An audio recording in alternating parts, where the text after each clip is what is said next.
Good afternoon, everyone. Welcome to SFU's Lunch and Learn. We're about to get started now. First of all, I want to welcome all of you to our Lunch and Learn today. My name is Laurie Anderson. I'm the Executive Director of the Vancouver campus, and it's my pleasure to welcome all of you to this event. If you're familiar with the Vancouver campus of Simon Fraser, we have 9 locations across the downtown site, our area. And I want to acknowledge that all of these sites are in the ancestral and unceded lands of the Coast Salish people, Musqueam, the Squamish, and the Tsleil-Waututh. And thank you for being with us here today. The Lunch and Learn series is about what we sometimes refer to as knowledge mobilization. It's an opportunity for us to share the expertise of members of our faculty with both the SFU community and the broader public community, and often on topical issues that are of interest to people at a particular time. And today's topic, post-COVID will travel, is particularly germane and relevant to people today. And I'm so glad we have someone at the university who can speak about this, who is an expert, a global expert on this topic. So it's my pleasure now to give you an abbreviated bio for Dr. Kelley Lee, who's our guest speaker today. And just before I do that, I want to mention that during Kelley's presentation, everyone's mic will be muted for that. It's your choice, of course, to turn on or off your video. And then about 12:30 or so, we will use half the remaining time up until 1 o'clock for questions. You can either save your question till we go live for that, or you can write them in the chat, and we'll cover as many questions as we can between the end of Kelley's presentation and 1 o'clock. So, and if you have any technical issues, one of our staff, Sophie, is with us, and you could put your message in the chat box and we'll be glad to help you. So let me introduce Kelley to you. And again, this is an abbreviated bio in the interest of time. So Dr. Kelley Lee is a professor and a Tier 1 Canada Research Chair in Global Health Governance, Faculty of Health Sciences, in the Faculty of Health Sciences at Simon Fraser University. Kelley was previously a professor of global health policy at the London School of Hygiene and Tropical Medicine, where she served in several leadership roles, including co-director of the World Health Organization's Collaborating Center on Global Change in Health. She was also the chair of the World Health Organization's Scientific Resource Group on Globalization, Trade and Health, and a department head within the institution. In her 10 years at SFU as an Associate Dean for Research and Director of Global Health, Kelley has been very prolific in her academic output. Her research focuses on collective action needs to address transboundary health risks in a globalized world. Kelley has, over her 30-year career, has been awarded funding by a range of granting institutions, and some of them include the Canadian Institute for Health Research, the UK Economic and Social Research Council, the European Research Council, Rockefeller Foundation, the WHO, and Wellcome Trust. Dr. Lee has published 15 academic books, over 200 academic papers, and has contributed to chapters to over 60 scholarly books. She's currently collaborating with leading scholars to measure commercial determinants of health as risk exposures. And Dr. Lee is also leading the Pandemics and Borders Project, an international team analyzing the use of cross-border measures during the COVID-19 pandemic. And finally, Dr. Lee serves on a number of advisory boards who are looking at research and policy initiatives on global health, health security, and pandemic preparedness and response. So we have the right person at the right time here today at SFU's Lunch and Learn. So welcome, Dr. Lee, and over to you. Great. Thank you so much, Laurie and your team, for inviting me at this time to give this talk. I also want to thank everyone for coming out in Zoom land out there and joining us. As Laurie was saying, I am leading the Pandemics and Borders Project, which is an international team based in Canada and Hong Kong in the US. And so we've been analyzing the use of these travel measures around the world throughout the pandemic. So this is, really our wheelhouse, and very happy to be able to speak to you about this particular topic. Sophie's going to advance my slides. So I'm going to ask you, Sophie, if you can go to the second slide, that'd be great. So I want to start this very brief talk today with some good news. So we deserve some good news. Vaccination of the Canadian population continues at speed, which is fantastic. I heard today there are 30 million doses that have been put in people's arms. And as of June the 15th, almost 66% of the population has received one dose of the vaccine, of a COVID-19 vaccine, and 14% have received full doses. So we're moving at an incredible pace, and this is quite a historic rollout that we're seeing here in Canada and around the world. Next slide, Sophie. So here in BC, we have our phased reopening plan, which we've all seen probably or heard about. And it means that we will gradually ease the restrictions that we've had to put into place. So this week we heard about a new set of measures that are being lifted. And so we can now travel again to other parts of BC for non-essential reasons. So we couldn't do that for a number of weeks. And as of July the 1st and September 17th, if all goes to plan, we're going to see some further easing of restrictions. Next slide. So I guess you would thus be forgiven with this good news for feeling like this. After 18 months of a pandemic, it all sounds very exciting. There's a lot of pent-up wanderlust out there. I wish, to be honest, I wish my webinar could just end here and we could all feel this like this woman, really let's go off and book all our trips and get moving again. That would be wonderful. And unfortunately, we're not quite at that stage yet, but I do appreciate that people are starting to feel this way. Next slide. So opening up, of course, is also happening south of the border. This US CDC graphic just sets out what outdoor and indoor activities are safer with full vaccination versus non-vaccination. And so what's happening is the more people that are fully vaccinated in the US, then the safer that these activities are for everyone. So it's kind of that herd immunity. We don't quite have that, but obviously everybody's benefiting from as many people being vaccinated as possible. Next slide.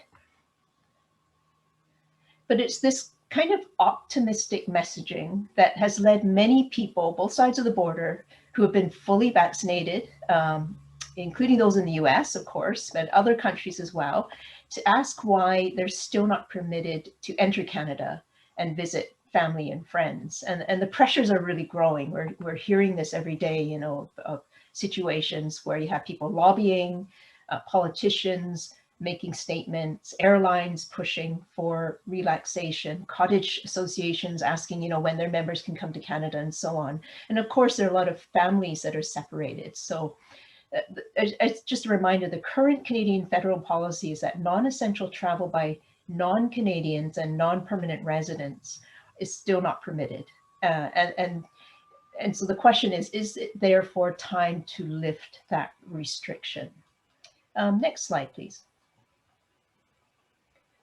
So beyond the Canada-US border, 2020 was the worst year for tourism on record. My understanding is about a 1 billion less arrivals than we had the previous year. And the previous year was actually a record year for tourism. We've seen travel plummet like, no time in history. And we've seen, businesses and even whole industries take a real gut punch when it comes to revenues. We've also seen millions of people stranded, or they're either stranded or separated, or they're prevented from traveling to see family, friends, and for work as well sometimes. So what you have are, for example, crews on ships out at sea. You may not have thought of those crews, but a lot of them have been out on these large ships for months and months, and they haven't been able to change over the crew as they normally do. So they're out there stuck, still working. There's also refugees around the world literally stuck at borders. Religious pilgrims have not been able to sort of go forward and reach their destination, some of them sweeping rough and unable to cross borders, as they say. And we've all heard of Australians and other nationals who are unable to get home. So there's a lot of people cut off, and the human stories are endless. And what we want to do, of course, all of us, is get things moving again. But getting from this situation where the empty airports, shuttered cruise ships and so on. Next slide. Getting from that to this is going to take some doing. And so phrases like, reopening the border and lifting travel restrictions, it does suggest that we're simply, maybe opening a floodgate or swinging open a door. However, it's not going to be like that. We're going to have to ease the measures gradually and in a phased way, and do it in a way that doesn't force us back into the lockdowns that we have been experiencing and we don't want to go back to that in the fall. We don't want to cause a fourth wave. So this is why we need to really do this in a careful, evidence-informed way. And yes, people are impatient and raring to go, but we can't go from 0 to 100 kilometers per hour in a few short months. We should not yet have these kind of scenes like this summer, as tempting as it is, because we have some of this good news coming forward. So what do we need to do? So let's go to the next slide and start talking about that. The first thing we have to do is start admitting that travel poses a risk to our COVID-19 response, both globally and in Canada. So we've heard over the past year and a half, the federal government often saying that international travel is associated with a very small percentage of COVID-19 cases in Canada. And so we need to stop using these figures. They're based on poor data collection, lack of testing of up to 35% of the air travelers and 93% of land border travelers, and poor methodology. So what you get is a number that's actually quite meaningless. We know through genomic sequencing, through modeling, through observational studies that travel is deeply implicated in the COVID-19 spread worldwide, and that travel would reintroduce the virus over and over again and its variants into jurisdictions, including Canada and in BC. So the reason that's happened is because we've had insufficient travel measures in place. So that brings me to the quote by Minister Patty Hajdu and Bill Blair, who claim that Canada has, some of the strictest travel and border measures in the world. To be with respect, we do not. We just don't.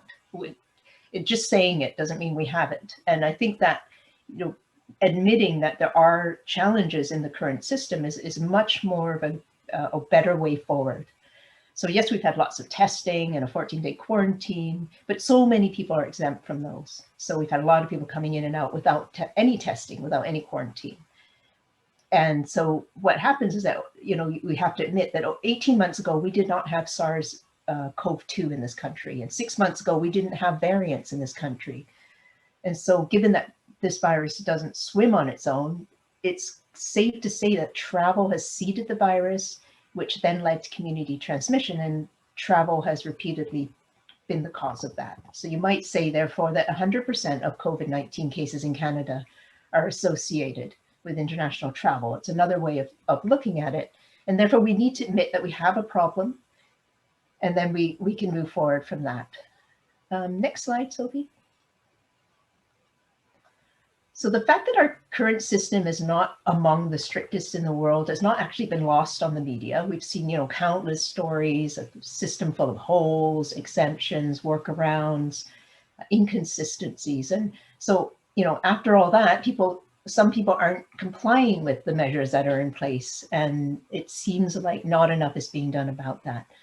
So the way I look at this is I kind of liken it to if you have a flood in your house, leaky pipe, and this pipe is like full of leaks. You don't need a plumber to tell you that if you want to restore water supply, you have to first fix those holes before you turn the tap back on. So we have a policy like this. We have a policy like a leaky pipe, and we've had that since the beginning of the pandemic. So what we want to do now is transition to a system where we can admit people safely on the basis of their immunization status. And I'll come back to that in a moment. But if you're not fixing these leaks, then you're really building on a system that's problematic, and that is not safe. Next slide. So this is where our project comes in, and it was initiated in last February with CIHR and New Frontiers for Research Fund funding. And so our interdisciplinary team is looking at all sorts of ways to try and assess, which travel measures work, when you should put them in place, how you should put them in place. And then now we're being asked, how do you lift them? So that's what we're trying to do. We've been funded for 2 years, and we're still working away trying to figure all this out. But it's an incredibly complex policy area, much more complex than I would ever imagine in starting out on this project. Next slide. What has become very clear is that we need to move concertedly towards better data and the use of what's called a risk-based approach. So without collecting better data and then using it as the basis of risk assessment, risk mitigation, and communication, we're not going to go anywhere fast. So we need to do that as a kind of priority. And it's interesting that part of the recommendation by WHO recently in its review committee that looked at the international health regulations, which is the treaty that sets out what countries agree to do to kind of coordinate their response to events such as COVID-19. They've recommended that countries move towards a risk-based approach, and that we need far better evidence to inform that kind of approach. Next slide. So a risk-based approach in turn would form the basis of what everyone is now talking about, which are these vaccine passports, or some people call them immunity certificates. There's a bunch of other terms as well that are going around. So the basic idea is that you should be able to demonstrate your immunization status, either through an app on your phone or a paper-based document. And this proof will entitle you to access certain social venues within the country, certain activities. This might, be a sporting event or a restaurant. Some countries are using that within their countries, and also countries are using it for international travel. So you can't get access, to another country unless you have this kind of certificate. And ideally, the ideal would be for everyone around the world to achieve immunity at the same time and at the same level. That would be the way we would open up the world. That would be the ideal. And this, immunity would then be a true public good, and then we would be able to get moving again as we did before. But of course, the reality is the fact some people in each country and not others, and some countries and not others are becoming fully vaccinated. So this raises, excuse me, this raises all sorts of challenges because different people are, have different immunity, and this is not spread evenly. So this then creates ethical, logistical, and public health issues. So I won't be able to go through all the kind of issues that are raised by these, this kind of variability of immunity, but and however you feel about vaccine passports, whether you're supportive or not, the thing to recognize now is there's a lot of different systems already being introduced and being developed, and that, Forbes magazine describes these vaccine passports as the only way we're going to revive international travel and to open other activities, including mass attendance events. So they are being very much fast-tracked in terms of being put into place. Next slide. So just on the logistical side, there's all sorts of questions that we need to be answered. There's issues around can we have a kind of system where it's standardized, and so that you can go from one country to another, or several countries in a reasonable way. There's also issues around keeping that system protected from fraud, which would presumably could be rampant if we have so many benefits from proving that you have immunity. Then you have to ensure that people aren't faking their passports. And the other thing is, of course, that they need to be, I guess, linked to actual science, because obviously if we're ranking people according to risk, we have to make sure that we understand the science. So layered on top of that, there's all sorts of other questions now being asked. I spoke to a journalist just today, and she was mentioning that, certain vaccines are recognized in some countries and not others. So if you're a Canadian who wants to come back in July and forego the hotel quarantine, you have to have one of the vaccines that's recognized in Canada. And that makes a lot of sense because we have to base this on what we know in Canada that is safe. So anyone who's had one of the Chinese vaccines or the Russian vaccines, or maybe one dose of that, and maybe one of the ones that are recognized in Canada, they probably will be excluded for the moment until real world data comes forward. And I understand that if you want to go to the US, the AZ vaccine might not be recognized because it's not recognized in the US as one of the vaccines. So I've had AZ, so I may not be able to travel to the US based on a vaccine passport. Next slide. The other thing that the vaccine passport system has to take into account is that, as I say, we're learning as we go. So longitudinal data is evolving, and we have to understand immunity based on different vaccines. And so the rules about how many doses, when they have been administered is very important. Don't expect to have your second dose and then, fly off to Hawaii. You'll have to wait 4 weeks until your full immunity has been reached. And then we have to think about boosters over time because we don't know if the immunity lasts, how long it lasts. I think the data seems to suggest several years, which would be great, but again, have to keep watching that.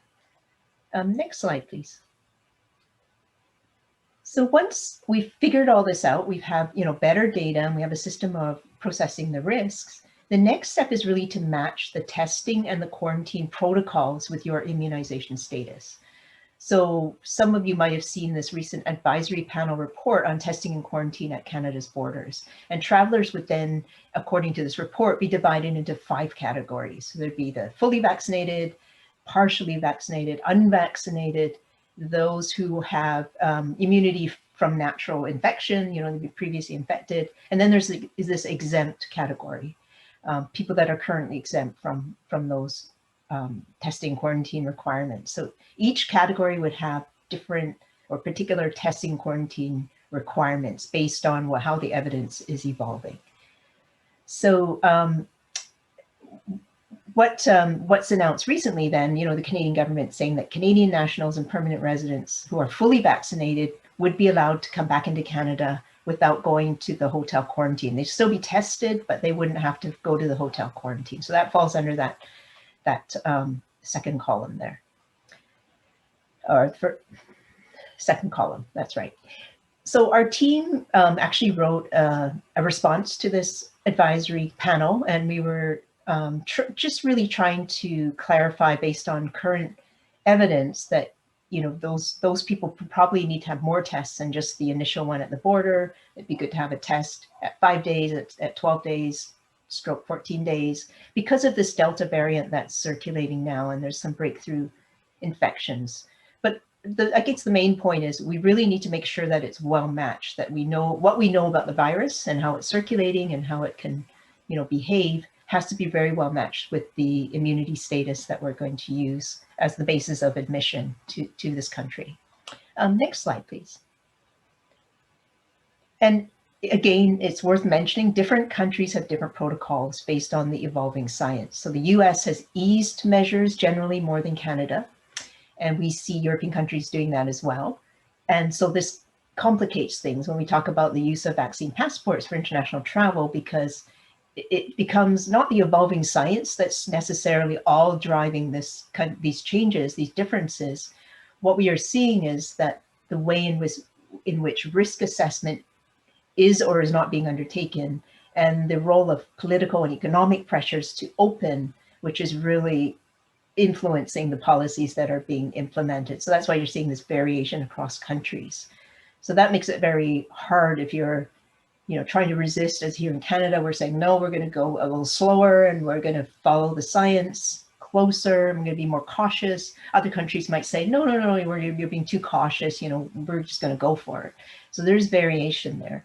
And just to look at this next slide, Sophie, what this shows is really an image that illustrates the lack of coordination, the lack of consistency across countries on this issue. So this is just a summary of 10 countries and how they will treat American travelers as they go out and travel again. You can see there's variation in how they'll be treated in terms of entry requirements. Next slide. So one thing I said earlier is that the ideal scenario would be that everyone, or at least a sufficiently high percentage of the population, achieves immunity either through vaccination or natural infection. And that will enable societies and the whole world eventually to ease these travel restrictions. So my colleague Carolyn Collane uses this really great analogy, which is of a wet forest, to describe this goal. So she says that, during the pandemic, what we've had is a raging forest fire in a dry forest. So there's little or no immunity in the population. So that's why we're having so many cases. And so each imported case that comes in to the forest or to the country, and particularly the variants, you see them like sparks in the forest, and they can start a fire if you have a dry forest. So when you get higher levels of immunity in the population, it means that the forest is now wet. It's harder for a spark to land and cause a fire, or if it's going to cause a fire, it's not going to be as serious.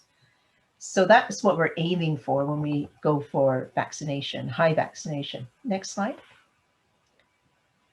And this is why it's so beneficial to not just to yourself as an individual, but beneficial to the entire population, for everyone who can get vaccinated to be vaccinated. And so we have seen this rollout, as I mentioned earlier, in BC and in Canada, and it's picking up speed, and hats off to everyone who is involved in getting those jabs into people's arms, and hats off to everyone who has received their vaccine. I think this is, really the greatest hope of us moving out of this pandemic. But we also have to recognize that we have not the same progress across the country. So just remember that children under 12 are still not eligible for vaccination. So if you're thinking of going on holiday, they're going to go in that category of unvaccinated before, probably not for a while yet, they will be eligible. And most people still only have one dose. But what this graph shows is that there's levels of vaccine hesitancy across the country, and they vary.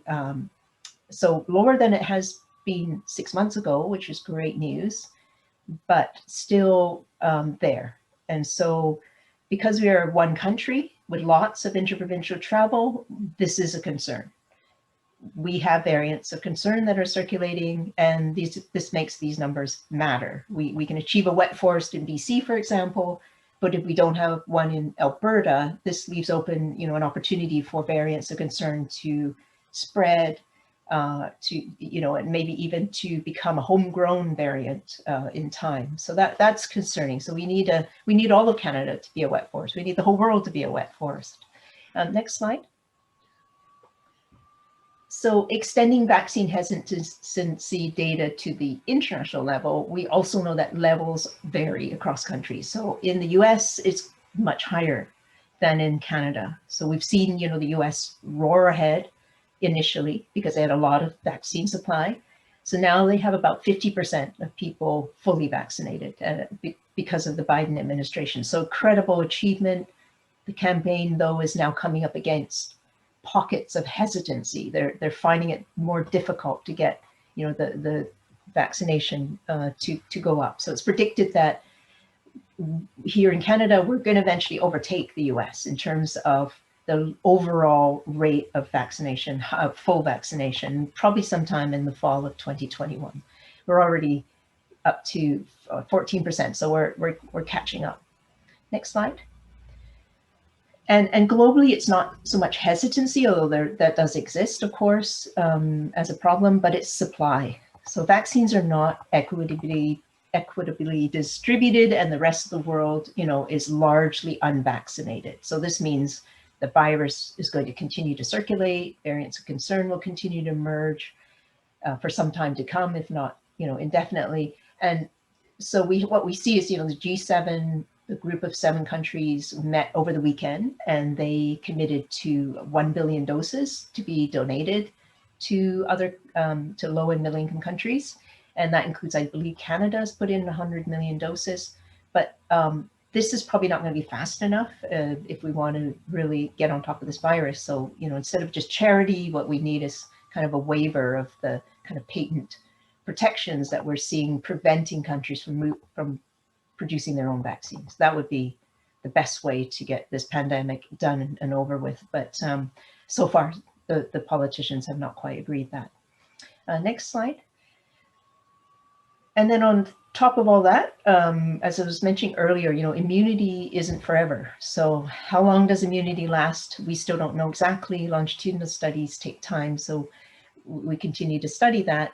But so far, 90% plus protection for the mRNA vaccines, if you had that, at least 11, 12 months. And they're predicting, that may last for years rather than months, so that's great. And then with the new types of vaccines, because we've only been vaccinating people for 6 or 7 months, we need to wait and see how that goes. But from clinical trial recipients, we're learning a lot of information about this length of immunity. But yeah, so some other vaccines may last shorter periods of time, so we might have to have boosters, of course. Okay, next slide. I'm getting to the end of my slides now. And I guess I really should go back to that issue about breakthrough infections. So we're hearing about this in Alberta with the Delta variant. So basically it means that, despite being fully vaccinated, some people are still becoming infected. So we just need to learn more about that. And there's been some studies in other countries, such as this one from Qatar, which found that there has been travelers who are fully vaccinated and or have been prior infection, but they're still testing positive. So there's a certain number, it's not a huge number, but it is a number. And again, you think about that, the forest and the sparks, we don't need a lot of numbers. We just know that if this happens, if you have a dry forest, that could cause problems.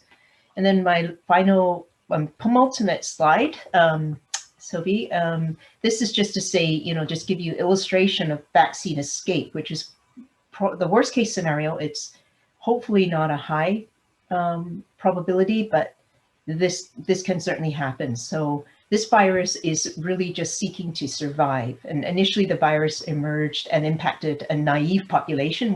None of us had immunity. And so that's the left part of this picture. And that was the first wave.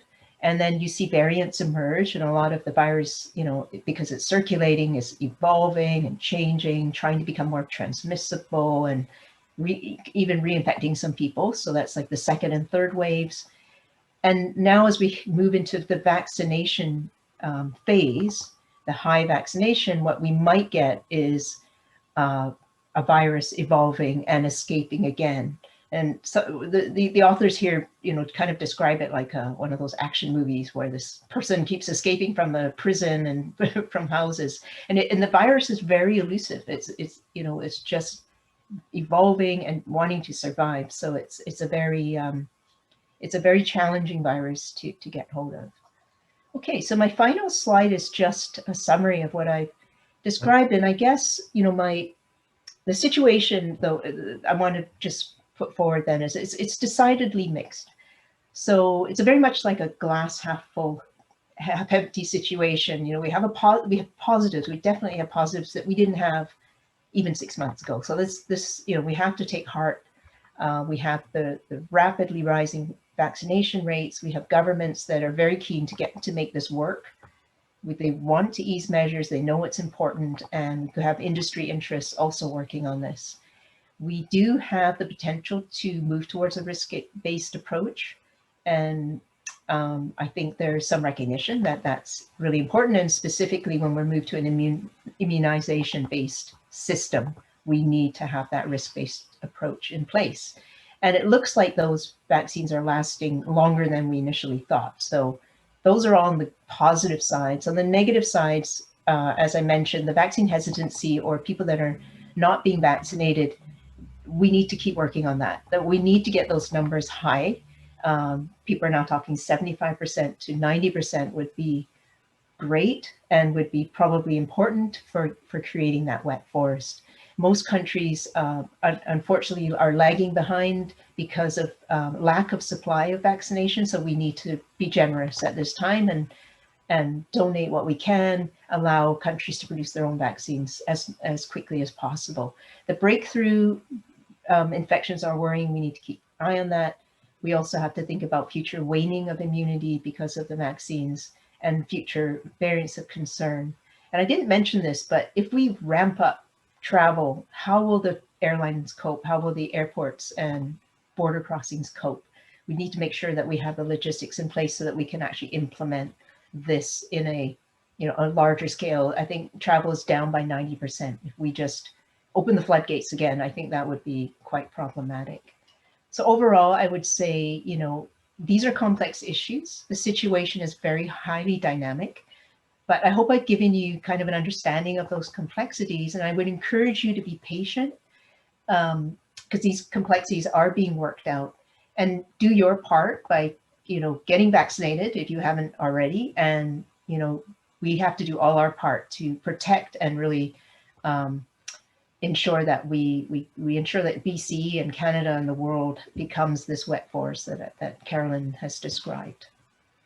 Okay, that's it from me. I'm very happy to answer any questions at this point. Thank you. Thank you, Kelley. Thank you very much for that overview.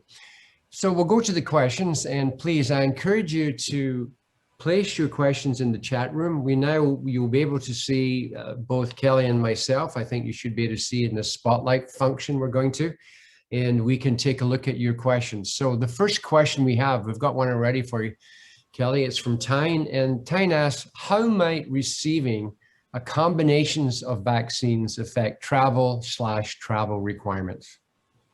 A combination, like someone who got AZ and then went on and got Pfizer, I think is what they mean. I think that's what the question's about. Yeah. And that's going to be very common in Canada because we use the AZ a lot, and I think that was right to get as many jabs into arms as possible. But there is this idea that a combined would actually give you higher protection. So a lot of people are opting for that. At the moment, from what I'm hearing, that may cause a problem for traveling outside of Canada. It shouldn't inside Canada. It's very good. Go ahead and do it. But until other countries catch up and coordinate their recognition of which vaccines are considered bestowing the right amount of protection, we will be hindered by that. And we can't go back in time and undo that, right? A lot of us, like myself, I took the AZ, so I can't undo that. I can only go forward. But we will have to, unfortunately, face the fact that there'll be inconsistencies. The same with people outside Canada who haven't had the vaccines that we haven't had here. But yeah, that's one of the lack of coordination, and maybe over time, maybe with WHO's efforts, we can agree which vaccines and which combination of vaccines will be allowed under vaccine passports. Great, thank you. And again, I encourage you, please, to use the raised hand function on Zoom, or please just place your questions inside. While we're waiting on the next one, I'll ask a question. It's maybe a bit of a naive question. It's regarding other potential carriers of the virus. Are there any other species, animals or insects, that would come through various travel from one country to another? Is there any other way the virus can travel? I don't believe so. I know that this COVID-19 can infect other animals, as we know. We heard about mink, we heard about cats, even zoo animals.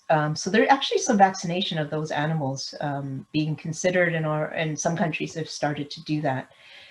We talk a lot about travel. We don't talk often about trade, and animal movements comes under trade. And prior to the pandemic, how people move animals from one country to another is strictly regulated, so that you have to have certain vaccinations, certain safety protocols in place so that people don't spread animal diseases, but also zoonotic diseases that might spread to people. So you're right, Lori, this is something that needs to be looked at. As far as I know, though, that doesn't pose such a high risk. It's really only humans at this point. And so, but should be on the table for sure. We shouldn't rule it out. This virus is really, keeps throwing us curveballs and surprising us. Thank you. Well, here's another question from another Lori, and it's about this. It's difficult talking with family and friends about being cautious opening up. And I guess Lori's alluding to this pent-up demand we're seeing out there. How do you suggest people approach these kinds of conversations? I assume, hi Lori, I assume it's people outside of Canada, or I if think it it may is, be, it doesn't specify, but no, in Canada is the question. okay, sure. And I think, of course, people are fed up and they want to, enjoy themselves again. And I would say it's like deferred gratification, when of course, we just have to wait a little bit longer to make sure that we don't worsen a situation. I think the thing I would say to them is that a year from now, do we really want to be sitting in the same position? And that is a reality, because, we think that, I think for a lot of people, they think they get vaccinated and they can just, do whatever they like, but it's really about population level safety risk, managing that risk for populations. And so what we have is that if we can of course, get our vaccines and then, behave in ways that don't increase the risk for the population, that means circulating these variants, which remain seriously a problem until we get everyone fully vaccinated. This is what we're waiting for. So again, 14% of people fully vaccinated is still too low. We really need to make sure that we remind ourselves one dose is not enough. And especially for the Delta variant, I think it's 30% protection. And so we need to get that much higher so that if there is a spark, it doesn't set off another outbreak.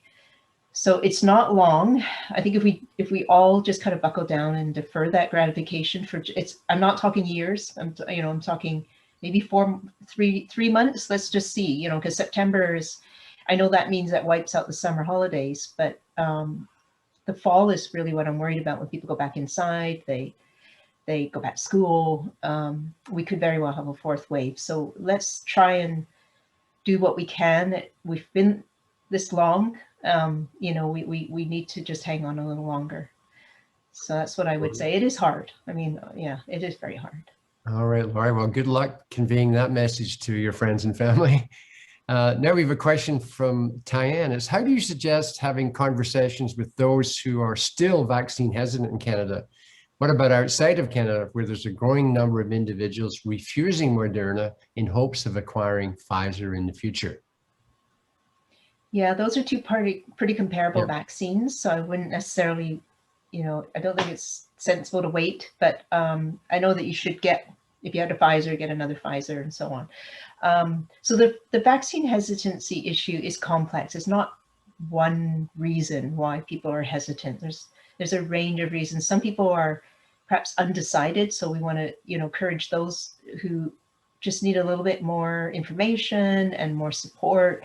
They will see that this is really helpful for not just themselves, but for the rest of the country. But I guess if you're, just thinking of going forward, if you're not vaccinated, there's a lot of things that you will be vulnerable to in terms of being infected. If in future, you really want to make sure that you don't want to be in that situation, but also you'll be restricted from just enjoying life again. It's just, you don't want to count yourself out, I guess. And I guess I would encourage people to think about, do they want to still, be hesitant around other people? Do they want to travel again? Because they may be not permitted in some countries, or not permitted to go to a sports event, a hockey game or something like that. I don't know if those restrictions will come in, but in some countries that has already been implemented. So yeah, I would think about the good things that would come from it, rather than, the kind of reasons why they would not want to have a vaccine. I say there's lots of different reasons people have. I think we just need to be patient and supportive of those people. So just to follow up on that, so what you're saying then in part is we're assuming that different organizations and governments and so on will limit attendance at events and so on. So that may be part of that, to the question just being asked by Tyann, is that you can convince some hesitant people by saying that you'll be reducing your opportunities to engage in the kind of activities you like to do. Is that Yeah, part of just what you're saying? Yeah. that's right. And, some countries, and we haven't done this in Canada yet, but some countries have said, you cannot go to a Broadway show unless you have demonstrated that you have full vaccination, and these are the vaccines that you should have. In some universities in the US, you can't register for classes unless you have had full vaccination.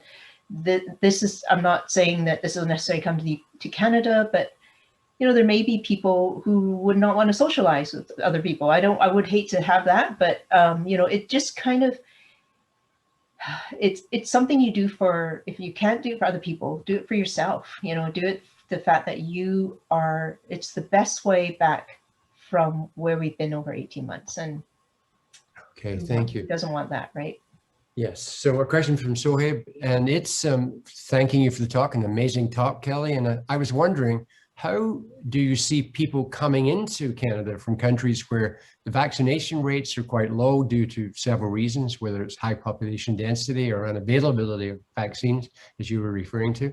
Students, for example, are suffering and cannot continue to suffer for their admissions if they can't travel into the country. So what's your thinking about that? And as you know, of course, you would know, Kelley, our own university's got a significant number of international students from India who may be in this situation. Yeah. Hi, Zoe. Good to hear from you. And thank you for the great question. So the way I'm seeing this play out from the federal government is they're going to probably ease into this. So they're going to, obviously they allow now, fully vaccinated Canadians and permanent residents to come in with the reduced quarantine requirements. They're probably going to open that up to selected people, probably fully vaccinated people coming in to see how that goes. That might be just Americans, it might be, selected countries. For countries where you don't have a lot of vaccination, there will be likely to be restrictions. So, it depends how the system will cope. And this is where, where the process of checking those status of immunity and then testing and all that. It doesn't mean they can't come in at all, but there's going to be a limited capacity to allow people to come in. So they're probably going to focus on the partially vaccinated, maybe the fully vaccinated, unless we have a ramping up of border management capacity. So for students, I understand they'll be offered a vaccine when they arrive. If they haven't had a chance to have one here, it does take time to get back up to, to get the full immunity. And they need to build that into their time before classes. So I think that's one of the opportunities that international students can, get around this. At the moment, they are exempt from, they can come in because they're international students. So it's under the kind of, essential travel. So you're okay there, as I understand it. So it's just getting here, getting the vaccine here, and then, waiting for your immunity to kick in. But it's, they should be planning that now. But it's not easy for sure. This, everything that international students have to navigate. This is yet another thing. And we welcome our international students, of course.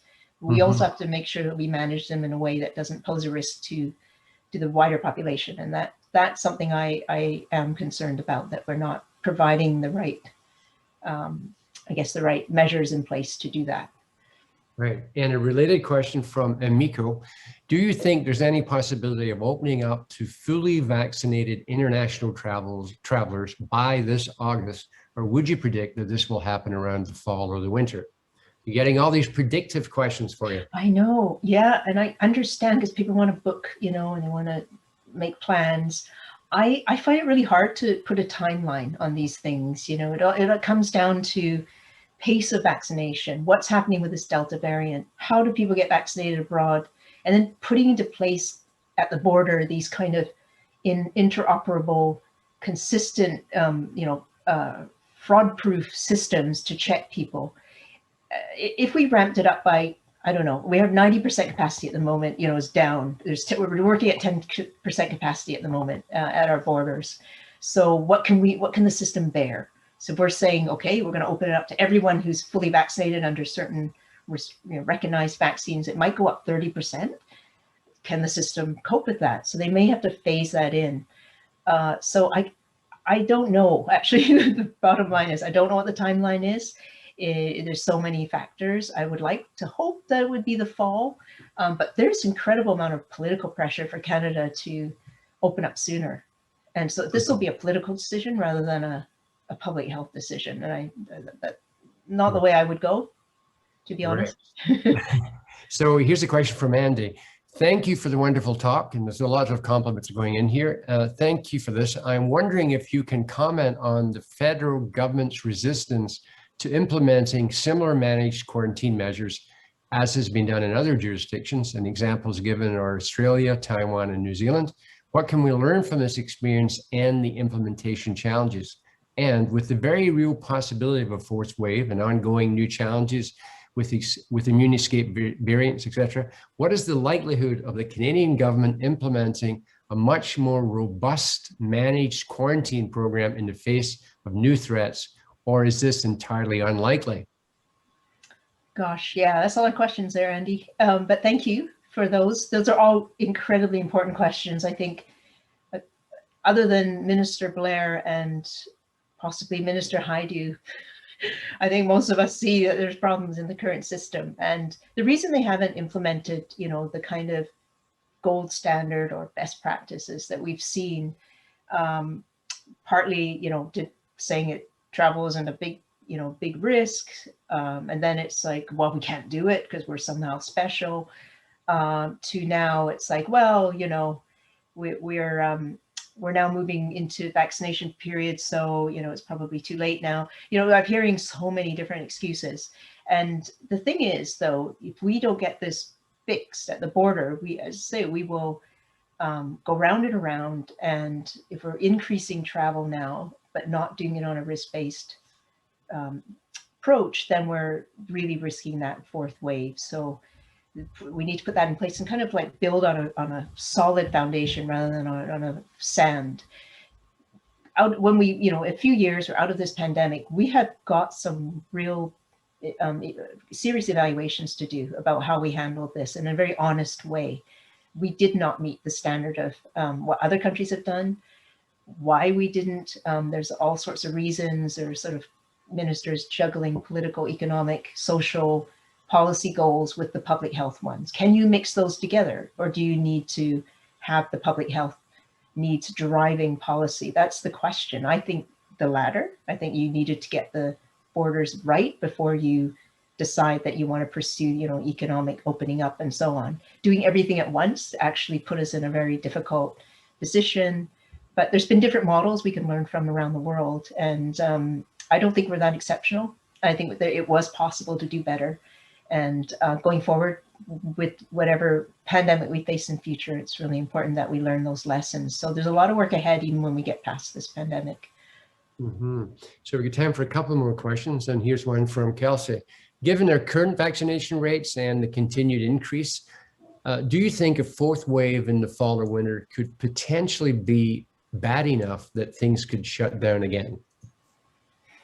Yeah, unfortunately I do, which is why I give these talks, because I think if we do this unwisely in a rushed way, we know already that the Delta variant is proving extremely concerning in parts of Canada and around the world. It's in 72 countries now, and it's even more transmissible than the Alpha variant, and I understand more virulent and possibly with breakthrough infections, which mean people fully vaccinated are getting this variant. So that to me is enough to be worried that we're still not there with the full vaccination, and we could very well put ourselves back. And of course, we don't know what variants are out there that we haven't even identified yet or are emerging and becoming concerning.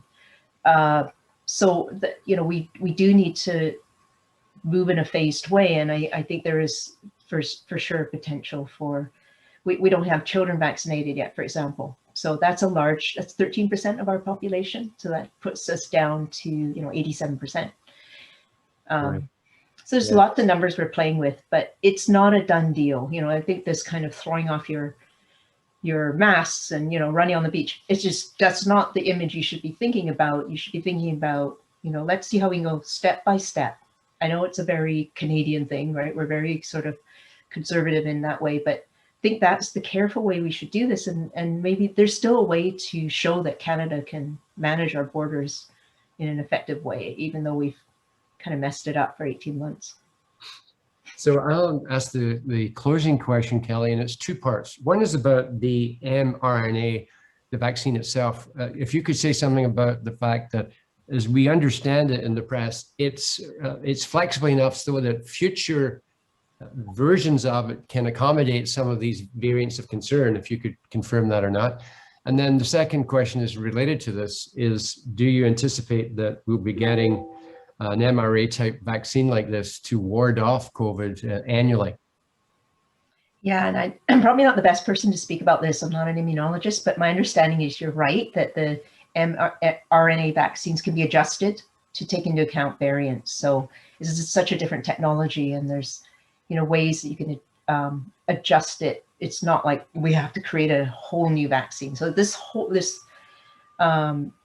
field is so exciting because they're talking about other diseases now that they can adapt and use the same technology to create vaccines that we never thought we could before. So I think there's a lot of hope there.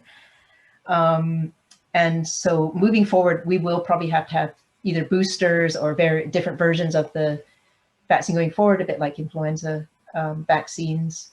This virus is not going away. It's going to become, it's here to stay. It's going to continue to circulate. So it's going to be added to the sorts of things that we deal with, hopefully not as severe.